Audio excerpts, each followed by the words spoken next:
Fala galerinha do quinto ano, tudo bem? Bom, hoje nós vamos iniciar o módulo 6, lá na página 112, que tem o título A Primeira República, 1889 a 1930. Então, pessoal, como vocês sabem, o Brasil era uma monarquia liderada pelo rei Dom Pedro II até 1889. De 1889 em diante, o Brasil passa a ser uma república, um território democrático onde as pessoas, quem era considerado cidadão, que fazia a eleição do seu líder político máximo, que seria o presidente. Então, pessoal, em 1889 começa a chamada Primeira República ou República Velha, onde as coisas começam a caminhar no Brasil de forma diferente, onde as pessoas começam a ter poder de escolha.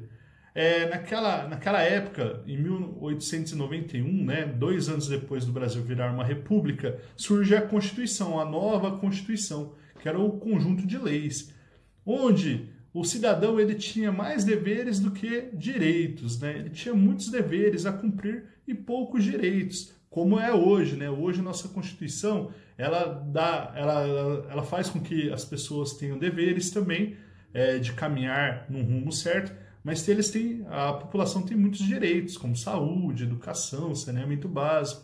Então tem muitas leis que beneficiam a população e que a população deve cumprir também para que tudo tenha uma perfeita ordem. Tudo bem? Então, a primeira Constituição ela era limitante. Como eu já falei para vocês, pessoas não podiam votar. A mulher, por exemplo, ela só passa a ter o poder do voto em 1932.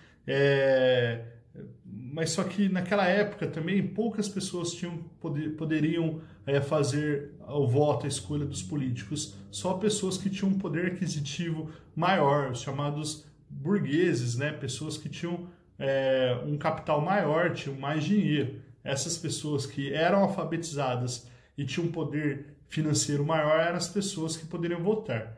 Então, antigamente poucas pessoas iam votar. No Brasil, então, de 1894 até 1906, em média, 2% da população ia às urnas fazer a escolha dos seus políticos.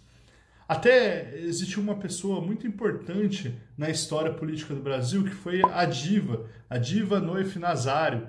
Ela era uma estudante de Direito, lá do Largo São Francisco, lá em São Paulo, e ela brigou muito, ela foi uma das pessoas que revolucionaram o poder do voto da mulher aqui no Brasil. Então ela foi uma pessoa muito importante para fazer com que as mulheres tivessem direito ao voto. Ela brigou muito, lutou muito pelo esse direito das mulheres votarem.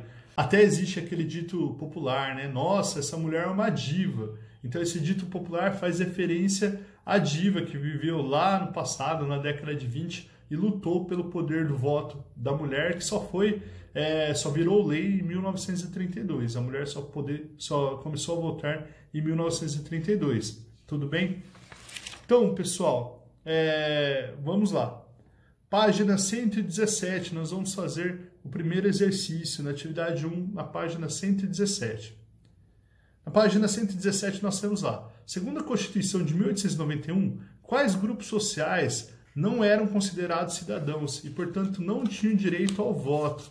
Então, pessoal, quem não tinha direito ao voto lá em 1891? Então, quem não tinha direito ao voto eram os mendigos, analfabetos, militares de baixo patente e religiosos. Essas pessoas não tinham direito ao voto, além das mulheres também e dos indígenas, que não podiam escolher os seus representantes. E também tínhamos os descendentes de africanos que poderiam ser alfabetizados, mas só que não tinham direito ao voto. Então era muito limitado a Constituição do passado. 2. Releia a página 114, os números que mostram a participação da população nas eleições presidenciais de 1894, 1898 e 1906. O que justifica esses números? Então, os números, pessoal, mostram que poucas pessoas compareciam às urnas.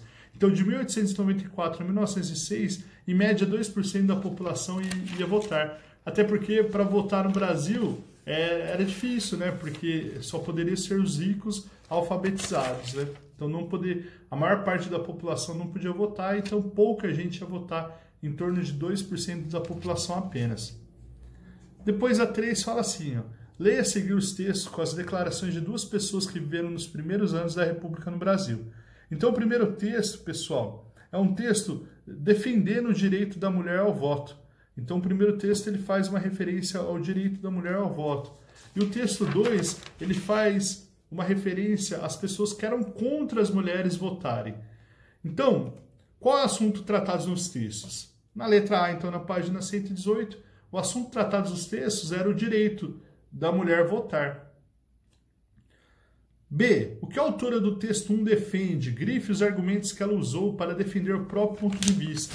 Então, no texto, ela fala assim, ó, estão elas em contato diário com o público, conhecem de experiência própria as dificuldades da vida e os problemas morais e econômicos da coletividade, sendo a tutora natural dos filhos dotada de pátrio poder. A mulher elevou-se legalmente ao nível dos homens. Então ela fala que as mulheres devem ter os direitos iguais. Como assim a mulher não vai ter direito ao voto? Né? Já que todos são iguais. Aliás, enfim, daí no texto 2 fala assim, ó, o que o autor do texto 2 defende, grife os argumentos que ele usou para defender o próprio ponto de vista e anote um deles. Então, o texto 2 ele é muito machista, né? Ele fala que a mulher não pode votar. Então, em um dos trechos ele fala assim, ó, entendem por certo a maioria dos nossos representantes que, embora deixasse aberta a porta a possíveis futuras inovações, não era ainda o momento de romper com as tradições do nosso direito, sendo as quais as palavras cidadão brasileiro empregadas nas leis eleitorais designem sempre o cidadão do sexo masculino, na plenitude de sua capacidade, apto principalmente a defender a pátria, pegar em armas, bater-se por ela contra o inimigo exterior e pregar pelos seus direitos na imprensa, na tribuna, na praça pública, com as energias e veemências próprias da organização viril. E ainda ele é mais machista no texto, né?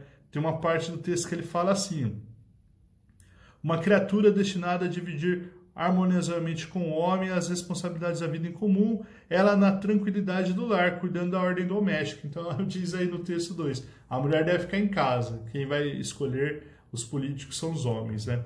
Então, o texto 2 ele é bem machista, que algo para a época era comum, e as mulheres foram ganhando os seus direitos graças a mulheres importantes como a Diva, né? Que lutou pelo direito do voto, lá em 1920 e depois em 1932 o voto das mulheres se tornou obrigatório, as mulheres passaram a ter o direito ao voto.